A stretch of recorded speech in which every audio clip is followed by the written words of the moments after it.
کرنا ہے. اگر آپ ان سے وجہ معلوم کر لیں حضرت کیا وجہ ہے، آپ تو عالم ہیں، آپ دارالعلوم دیوبند سے ماشاءاللہ آپ کی فراغت ہے، پھر آپ کیوں کاروبار کے اندر پڑھ رہے ہیں؟ آپ کو تو علم دین پڑھانا چاہیے، سکھلانا چاہیے. رب کعبہ کی قسم، علماء کی قسم، اور اگر تم ان کے الفاظ سنو گے، اگر تم ان کے دل کی آواز سنو گے، ان کے الفاظ کیا ہوتے ہیں حضرت؟ ان ہماری تنخواہیں معمولی ہوتی ہیں، اور ان تنخواہوں کے اندر بھی ہمیں گالیاں سننی پڑتی ہیں. ہمیں ان لوگوں کی جن کی گھر کے اندر 1 انچ کے برابر بھی نہیں چلتی، یہ لوگ ہمیں مسلح پر گالیاں کر کے دیتے ہیں، یہ لوگ ہمیں گالیاں کر کے دیتے ہیں، کہتے ہیں او حافظ صاحب، او امام صاحب، تنخواہ آپ نے ٹنکی کیوں نہیں بھری، آپ نے وضو خانہ صاف کیوں نہیں کیا؟ ارے کیا ہم ان کے غلام ہیں؟ ان کے غلام ہیں؟ ہم صرف اور صرف اللہ کے غلام ہیں. ارے ان کو تو ہاتھوں پر بٹھلانا چاہیے تھا، جس طریقے سے اللہ کے نبی نے فرمایا لوگوں اے علماء کی قدر کر لو، ان حافظوں کی قدر کر لو، ورنہ خدا کی قسم میں دل سے اس بات کو کہہ رہا ہوں. حضرت مولانا اشرف علی تھانوی اگر 5 سال نہیں، میں اس بات کی زمانے کے اعتبار سے کہہ رہا ہوں، اگر 2-2.5 سال یہ مدارس بند کر دیے جائیں، ان علماء کو ختم کر دیا جائے، تو رب کعبہ کی قسم میں چیلنج کے ساتھ اس بات کو کہہ رہا ہوں، تمہاری قوم دین اسلام سے پھر جائے گی، تمہاری قوم دین اسلام سے مرتد ہو کر کے خیروں کے مذہب میں چلی گئی.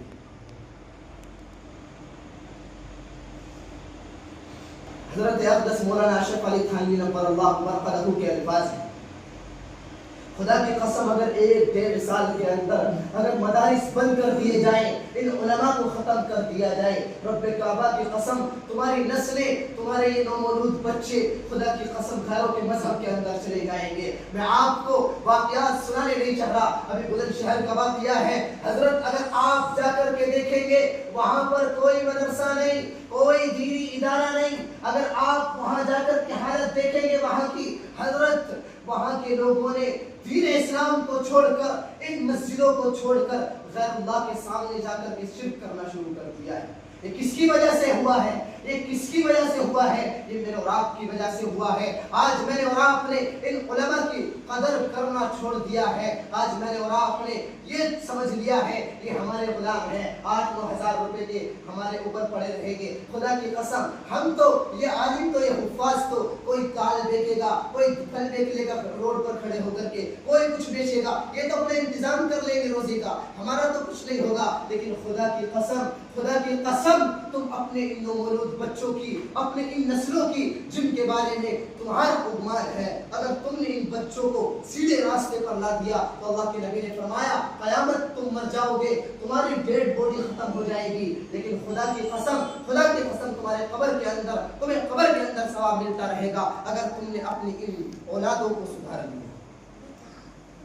بھائیو عزیزو، یہ علماء، یہ امام کس کو کہا جاتا ہے؟ پیشوا، مقتدا، جو ہمارے رہبر ہوتے ہیں، جو ہمارے کمانڈر ہوتے ہیں. جس طریقے سے پورے گاؤں کا ایک پردھان ہوتا ہے، اسی طریقے سے پورے گاؤں کا ایک ذمہ دار، ایک کمانڈر، ایک قائد، ایک رہبر کون ہوتا ہے؟ یہ امام ہوتا ہے. لیکن آج میں نے اور آپ نے اسی امام کو اپنا غلام سمجھ لیا ہے. آج میں نے اور آپ نے اسی امام کو یہ سمجھ لیا ہے ارے 8,000 روپے لے دیں گے ہم اس کو اپنا پاڑ لیں گے. خدا کی قسم 8-9 ہزار روپے میں آپ اپنا خرچہ پورا کر سکتے ہیں؟ آپ اپنے 1 مہینے کا خرچہ 8-9 ہزار روپے پورا کر سکتے ہیں؟ لیکن خدا کی قسم یہ امام ہے. اور ہم بڑے تعجب کی بات تو یہ ہے، ہم تو یہ کہہ دیتے ہیں کہ اماموں کے پیسوں میں برکت ہے، یہ صرف اپنا گزارا کرتے ہیں صرف اور صرف آپ کی خدمت کے لیے کہ کہیں اللہ ہماری پکڑ نہ کر لے کہ میں نے تجھے علم دین دیا، میں نے تجھے قرآن عطا کیا، میں نے تیرے سینے میں قرآن بٹھایا، لیکن تو نے اس کو یوں ہی ضائع کر دیا، تو نے اس کو یوں ہی ختم کر دیا، تو نے اس کو خیرکم من تعلم القرآن وعلمہ کا مصداق نہیں بنایا، تو نے اس کو دوسروں تک نہیں پہنچایا، کہیں ہماری اس پر پکڑ نہ ہو جائے. اس لیے تمہاری خدمت کے باعث کہ ہم اپنے ان بچوں کی، ان مسلیان کی تھوڑی وہ کر لیں، تھوڑی خدمت کر لیں، ان کو علم دین سکھلا دیں. اس وجہ سے صرف اور صرف یہ اپنا 8,000 روپے میں گزارا کرتے ہیں، ورنہ خدا کی قسم کوئی گزارا نہیں کر سکتا 8-10 ہزار روپے کے اندر. یہ صرف امام اور ایک مدرسے کا استاد کر سکتا ہے. میرے محترم بزرگوں، ساتھیوں، یہ علماء آپ کو معلوم ہے یہ مدارس دین کے قلعے ہیں، یہ مدارس، اور اسی طریقے سے ان مدارس سے پیدا ہونے والے حفاظ، ان مدارس سے پیدا ہونے والے علماء کرام ایک بنیاد ہوتی ہے۔ اگر آپ بغیر بنیاد کے اپنی عمارت کھڑی کر دیں، آپ کی عمارت کھڑی رہ سکتی ہے بغیر بنیاد کے؟ نہیں رہ سکتی۔ اسی طریقے سے دین اسلام ہے، اسی طریقے سے تمہارا مذہب ہے، یہ مذہب ان علماء کے بغیر، ان مدارس کے بغیر، ان حافظوں کے بغیر رب کعبہ کی قسم باقی نہیں رہ سکتا۔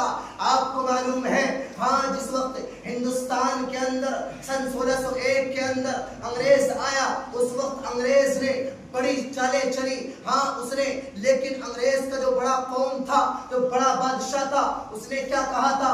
اس نے کہا او انگریزوں، او کالی چمڑی والو، یہ دین، تم دین کو ختم نہیں کر سکتے، تم ان کے مذہب کو ختم نہیں کر سکتے، یہاں تک کہ تم ان کے قرآن کو مٹا دو، تم ان کے علماء کو مٹا دو، تم ان کے مدارس کو مٹا دو، تم ان کے حفاظ کو مٹا دو، اس وقت تم مذہب اسلام کو ختم کر سکتے ہو، اس وقت تم ان مسلمانوں کو ختم کر سکتے ہو۔ لیکن رب کعبہ کی قسم، اگر تم مذہب اسلام کو ختم کرنا چاہتے ہو، اگر تم مسلمانوں کو ختم کرنا چاہتے ہو، اور تم نے ان علماء کو ختم نہیں کیا، اگر تم نے ان اکابرین کو ختم نہیں کیا، اگر تم نے ان حفاظ کو ختم نہیں کیا، اگر تم نے اس قرآن کریم کو ختم نہیں کیا، اگر تم نے ان مدارس کو ختم نہیں کیا، رب کعبہ کی قسم کھا کر کے اس نے کہا تھا کہ آپ کبھی بھی، حتیٰ کہ 100 سال آپ محنت کر لیں، آپ مسلمانوں کو نہیں مٹا سکتے جب تک کہ آپ ان علماء کو نہ مٹا دیں، جب تک کہ آپ ان قرآن کو نہ مٹا دیں، جب تک کہ آپ ان مدارس کو نہ مٹا دیں۔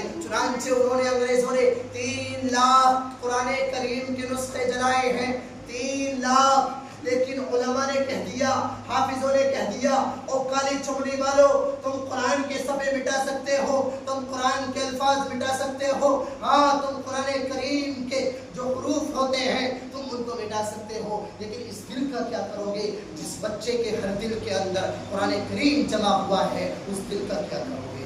خیر انہوں نے علماء کو بھی دلوایا، علماء کو بھی پھانسی کے پھندے پر لٹکایا، لیکن رب کعبہ کی قسم علماء کبھی